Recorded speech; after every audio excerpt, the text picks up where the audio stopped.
ये कहानी ममता की है। बचपन से ही घर में ये एहसास दिलाकर पाला गया कि औरतों को बोलने का हक नहीं है। अरे ममता, जरा जल्दी जल्दी हाथ चलाओ। रोज ऑफिस में देर पहुंचता हूँ तुम्हारे कारण। लेकिन आपका सारा खाना पैक और तैयार भी है। अरे जबान जितनी चलाती हो उतना अगर हाथ चलाती ना तो शायद घर को अच्छे से मैनेज कर पाती। क्या मतलब है? क्या नहीं मिला आपको? मोजे मोजे कौन देगा? ममता भागकर पति को मोजे देती है।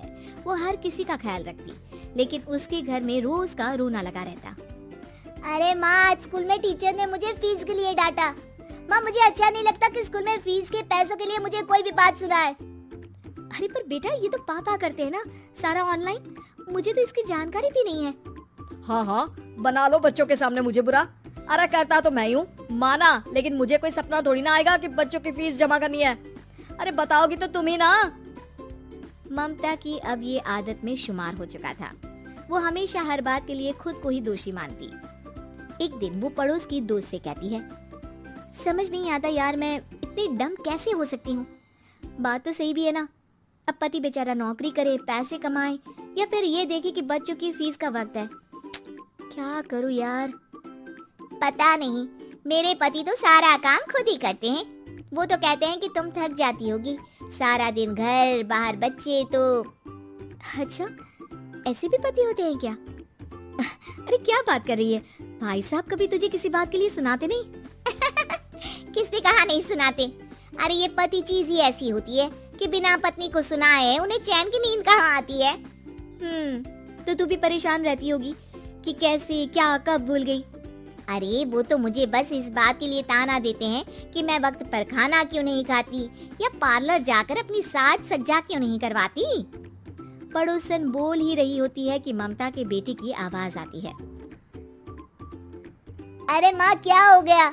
लग नहीं रहा कि आज आप मुझे पानी भी देगी। अरे कब से खाने के लिए वेट कर रहा हूँ। अरे यार मैं चलती हूँ, बेटा खाने के लिए वेट कर रहा है। मैंने उसे खाना भी नहीं दिया। अरे 12वीं में पहुँच चुका है तुम्हारा बेटा, उसे बोलो खुद पानी लिया करे। मैंने तो अपने बच्चों को काम करना सिखाया है। अरे यार, खुद की भी तो कोई लाइफ है। माना जब नहीं कर सकते थे तो किया, लेकिन अब इतने बड़े बच्चों की हर बात मानेंगे तो मुश्किल तो अपने को ही होगी। ममता को पड़ोसन की बात में दम तो लगता है, लेकिन करे क्या, आदत भी तो खुद ही ने डाली थी। ममता घर जाती है कि तभी बेटी आ जाती है। माँ, परसों मुझे एक शादी में जाना है। तेरी वो जो लाल वाली साड़ी है ना, उसे दे देना।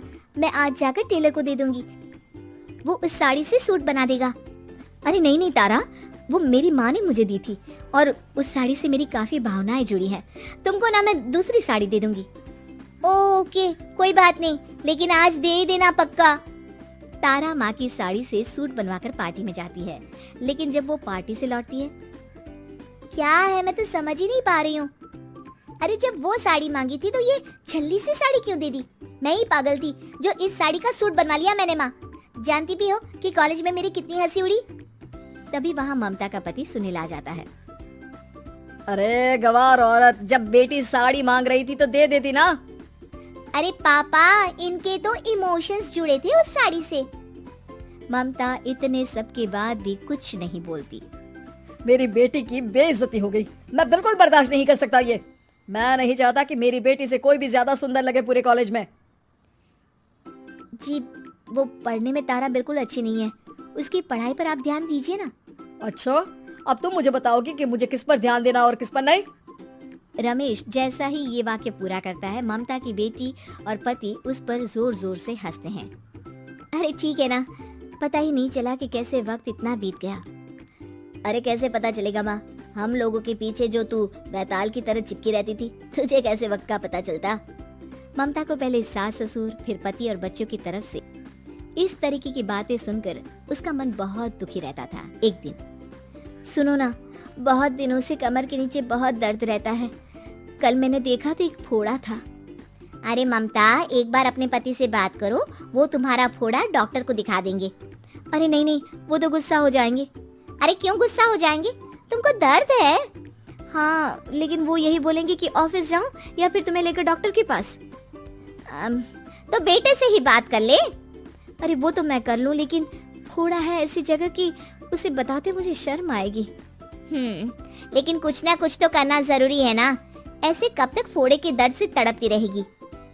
अब तो सोच रही हूँ कि इनसे बात कर ही लूं, वरना दर्द के मारे कहीं मर न जाऊं। लेकिन शाम को ममता, क्या किया तुमने आज?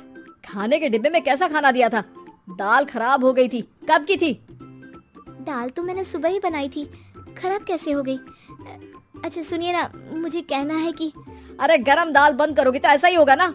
बेइज्जती हो गई सबके सामने मेरी। ऑफिस वालों ने ऐसा मजाक उड़ाया कि क्या बोलूं। कल से ठीक से खाना देना है तो देना, वरना खाना देना बंद कर देना। बाहर खा लूंगा मैं। ममता जो पति से अपनी परेशानी बताने वाली थी, वो अब ये सोचने लगती है कि कल से पति को खाने में क्या दे। अगले दिन ममता थकी थकी सी हालत में, आप लोगों के लिए नाश्ता बना दिया है, खाना बनाने की हिम्मत नहीं है आज तो। रात भर सोकर थक गई है ना, इसीलिए तो खाना नहीं बना सकती। हिम्मत नहीं हो रही है, मैं बस सोने जा रही हूँ।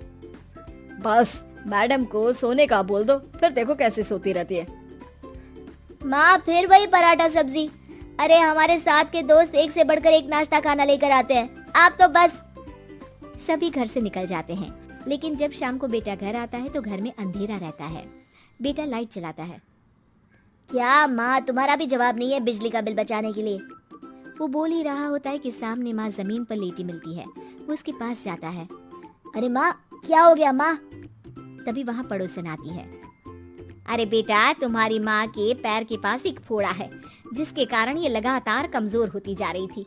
मैंने उसे पहले ही कहा था कि घर में बता दो, लेकिन तुम्हारी माँ किसी को तंग करना नहीं चाहती थी। तभी वहाँ डॉक्टर आ जाता है।